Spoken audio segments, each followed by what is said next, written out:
One of the greatest television shows of all time is Friends.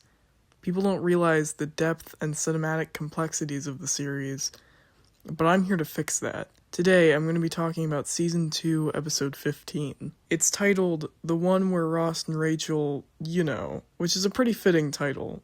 Now, I'm not going to go into all of this episode because, frankly, there's only one important part, and that is the scene in the museum projection room. In this section, Ross and Rachel, have sex, excel. During this, the song Wicked Game can be heard.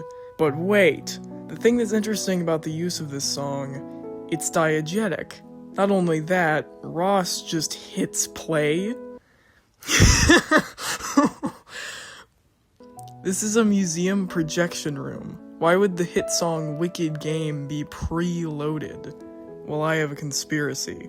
See, this episode of Friends aired February 8th, 1996. The song Wicked Game was released July 4th, 1989. But it wasn't an overnight success. Oh no. You see, the song Wicked Game didn't gain notoriety until the instrumental was used in David Lynch's Wild at Heart. But we'll talk about its use in Wild at Heart a little later.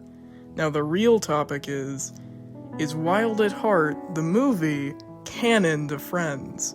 Well, I think it is, and I think a few other things too. Let's take a look at the song Wicked Game.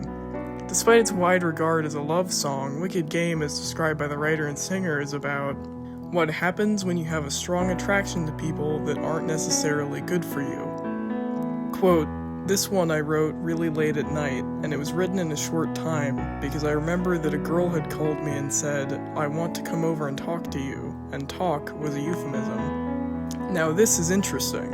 Why would a song about being attracted to people that aren't good for you be used for Ross and Rachel at such a crucial moment?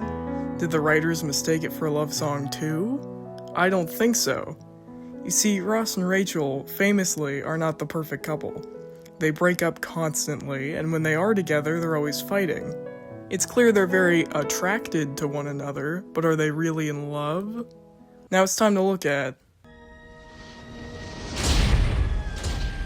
Wild at Heart, in my opinion, is a very fun, goofy thriller romance, following these two characters, Sailor and Lola. Now, this movie has a lot of intimate scenes, and as mentioned before, this movie uses and popularized the song Wicked Game, but it's not used in one of these scenes. Instead, it's used here, with Sailor and Lola driving down the road alone at night. In this scene, Sailor is telling Lola that he was near her house the day her father died, and he thinks what was deemed to be a suicide was actually a murder by his former boss. This song is playing on the radio, notably also diegetic. As he's telling her this, they see a car accident down the road. Both the driver and a passenger have died on impact, and an heavily injured girl dies in their arms. After a couple of minutes, they drive away, and the song finishes. In this movie, the song is associated with tragedy, not romance. As I said before, this movie popularized the song 6 years before this episode of Friends aired. It seems these two use the song in very different ways. Or do they? Maybe this was intentional. Maybe the song in both things is being used to convey tragedy. Maybe the real tragedy is Ross and Rachel getting closer. The couple that, no matter how hard they try, will always be at odds. Kinda like two people who have a strong attraction to each other that aren't necessarily good for one another.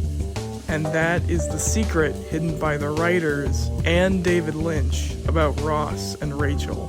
Thank you for watching, and goodbye.